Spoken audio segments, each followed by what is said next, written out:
Hey, today I'm here to talk with you guys about strategies 11 and 12.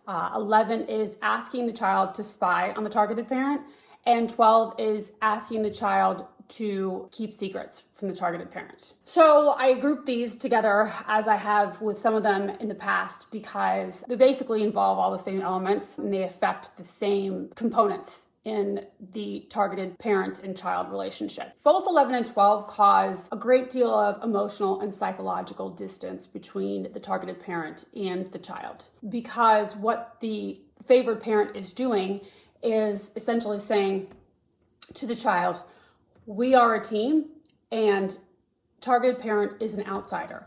Targeted parent is not to be trusted. What we have here, we are an alliance, right?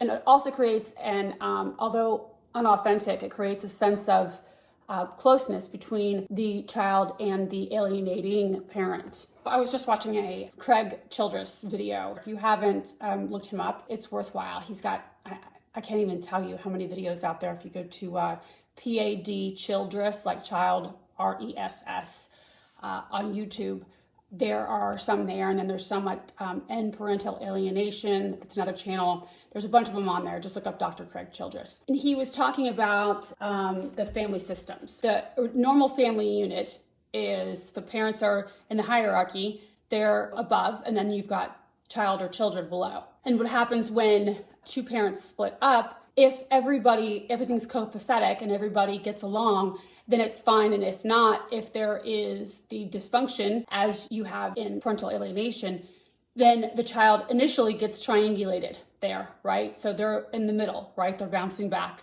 and forth, like in their mind and physically, literally. And at some point in that triangulation, if there is a narcissist or borderline personality disordered parent, what happens is that child will end up joining the narc BPD in an alliance. So it's defined, as Mnuchin defines it, as one of the parents joins the child in a rigidly bound coalition against the other parent. The kicker is the parent that joins that coalition, like I was saying, is always the narc BPD, which as a result of that transmutes that coalition into a malignant form, which is lethal to the targeted parent and the child's relationship. So it's basically a very inappropriate relationship that is developed between one parent and the child as a result of the severe pathology of the narc BPD. And the reason why I'm giving you that example in these two is because I think that they apply, these two strategies really highlight, it is the essence of what parental alienation is. So I can imagine from a child's core, it must be very difficult because although they may be showing signs of aggression and satisfaction when exhibiting these behaviors, it goes against everything that we are hardwired as humans to do. Children are not supposed to reject their parents, and it's not because it's ill-behaved to do so. They're not supposed to reject their parents because it's a survival instinct. It's in our DNA.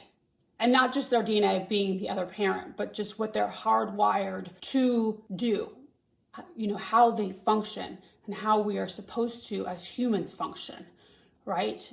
That parent is, for their own purposes, is splicing that from a child's life. So this is a difficult one for me to talk about just because I just think that it's teaching the child to betray themselves. And that right there, all of them are, but I just think when you're outwardly asking your child to betray their parent, by lying or spying or acting as if that parent is the enemy, is just the ultimate breach. They always say children are resilient and that as humans, especially as children, they bounce back, from things quickly. They are resilient. And I don't always believe that because I think the scars that are left behind are just deeper than people, I think, care to see. In short, it's just asking your own child to betray everything that is them. The way that you respond to these two, they're both going to be the same response, is to just prevent it happening by not giving them any ammo, sort of like in my video about what not to do. Just don't give them anything. If you've got private files that you need to keep to yourself and that you think you don't want in the hands of your ex, keep them locked in a safe or in a locked file cabinet, whatever it is. Keep your phone locked. Any sort of evidence, if you will, out that you wouldn't want in the hands of your ex or in the hands of anybody outside of your home, just keep it locked up or don't have it at all, right? And then as far as that's just for documents and tangible evidence. And then as far as if you are court ordered not to drink or obviously do drugs or just don't do them, right? It's as simple as that. It's just the same. I had such a problem with this because I thought what I do, and I've said this before, what I do does not define me as a parent, and it has no effect on my qualities as a parent, my abilities as a parent, my desire to parent. But in the case of parental alienation and dealing with a narc borderline personality who is out to get you, it doesn't matter. And it took me a very long time to accept this, but I was so much better off, when I finally did, because for my own sanity, knowing what I was dealing with, just like you would if you were going to a job and you have certain conditions that you're supposed to abide by, it's the same thing with this. And I just said abide by, and it almost rubbed me the wrong way because I don't even like that. Just for me, I know the way that I have to think about it is, my situation is not normal. I am not like every other Tom, Dick, or Harry. Well, definitely not Tom, Dick, or Harry because those are all men, but you know what I'm saying? And the sooner I accept that, because it already is, I cannot change it, the better off I'll be, right? So back to what I was saying. So anything that you think or know that you are not supposed to be doing, just don't do it, because the inconvenience and the anxiety caused by having to lie or keep a secret it's just not worth it in the end. At least it's not worth it to me. Having to watch your back all the time or watch my back all the time in order to have the simple pleasures of going to a bar or whatever it is, it's just not worth it. It was for years, and I realized in the end it was not bringing me any more happiness. Like having a glass of wine, in the end, it didn't bring me the happiness that I know I want and need, right? And it's only because it's what they have chosen to use as as their form of attack. It's never going to do me any good when it comes to my daughter. So whether other people I know do it, whether other divorced, whatever, it doesn't matter. That's not my situation. And so I just have to treat it like that and then know that those things never brought me to true happiness, and I'm okay with that, So I do things now as honest and as authentic and true as I know how to do, and life has never been better.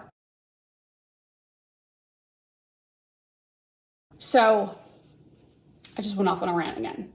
Basically, to avoid any consequences or any undesirable outcomes from your ex asking your child to spy on you, just don't give them any evidence. Don't be doing anything that you're not supposed to be doing so that you have to cover your ass, because inevitably you will be caught or you will slip.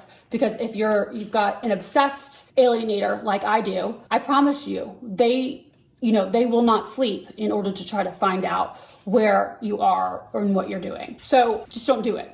To prevent it, just don't do it at all. If it does happen, Amy Baker, in her Beyond the High Road paper, she suggests that you address the other parent with the child there, saying, I think that you may be looking for something from me. She talks about basically if you've just recently gotten a new job and the other parent is looking to see if you've had an increase in income so that in turn you can pay them more support. Amy Baker says to talk to the other parent in front of the child and say, I think I noticed that so-and-so, our child, was looking for some papers this weekend. Yes, I did get a new job. I'm so happy about it. But if you're wondering if I got a raise, I did not. Just addressing it head on. But not, again, as I always say, not in such a way that you are pointing fingers or you're being shitty about it. Just nipping it in the bud, basically, is what I think she's asking you to do. Oh, so she also says, when you're talking to your child about it, if it's just you and your child, avoid saying, you can tell your mom or you can tell your dad that this isn't happening. It would be difficult for me to resist doing that too, because I always like to let people know that I'm onto them, but it's not beneficial. It won't be beneficial for you or your child, because all that does is create more distance between you and your child by doing that. Because what you're doing when you say, you can tell your dad that you didn't find anything here or that I didn't get this, what you're doing is you're placing your child, manually placing your child on that team. As if they haven't done it for themselves and the other parent hasn't done it. You're basically saying you belong over there. You can tell them, right?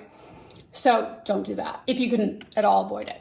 And if you have already, don't feel bad. It's not the end of the world. We all make mistakes. We're human. Just try to be conscious of it from here on out, right? As far as talking to your child about keeping secrets from you, when you have figured out, or when it comes out that your child has kept a secret from you and it's something that is pertinent. Amy talks about, like if a child has a crush, those kinds of things, obviously those secrets are okay to keep. But if these are secrets that are aimed to hurt the relationship between you and your child, if the child is keeping things from you in a dysfunctional way, right, but is telling the other parent, those kind of things you can address by just saying, I'm so sorry that you felt that you had to keep that secret from me. What can we do going forward so that you don't feel like you have to keep those secrets from me, or you don't have to keep things from me? What can I do? What can we do together to ensure or to make you feel comfortable telling me things that you need to tell me? So yeah, just including the child. This is easier to do when child is under 13, 12 or 13, to ask your child to participate in the conversation and coming up with ways, solutions to their keeping secrets. But still, as they're growing older, your open line of communication with them is really going to be noted. Whether you think that their reaction shows it or not, it is noted, it's there. So continue, no matter if you think that it's worthless or, you've done that before, it's, falls upon deaf ears, whatever you think, it doesn't matter, still do it. Don't let your brain make that decision for you, right? Because you're taking the child's opportunity away to write themselves, to continue your bond together. And then you're also taking that opportunity away from yourself, because you're letting your brain convince you that it's worthless when you truly don't know. So I think it's always worth a try. And I promise you, those kinds of things, because of their DNA, because of their makeup, they're not hardwired to reject you. That information does stay. It's there. It may, get pushed down, but it's there. And so each attempt, because even though they're rejecting you, our children, no matter how much they reject you, they're not seeing it from the big picture. They want you to keep trying. They don't want you to give up on them. So even something small like the communication, those kinds of things do count. Those kinds of things make them feel loved. Even if they don't show, they don't respond the way that you would hope they would, you're still showing them love. So continue, always show them love, and don't ever give up. That's no matter how little or, frequent you see them, just don't ever give up, no matter how much they try to push you away. And you can even say to them that no matter what, no matter how much they say that they hate you or they don't want to see you, you can just keep reminding them that's okay. But one thing that you can't change is how much I love you, right? And keep saying that, because that's one, they can't change that. And hearing that, although they may not respond, like I said, accordingly, that sinks in. So just don't give up. And I will see you guys next time.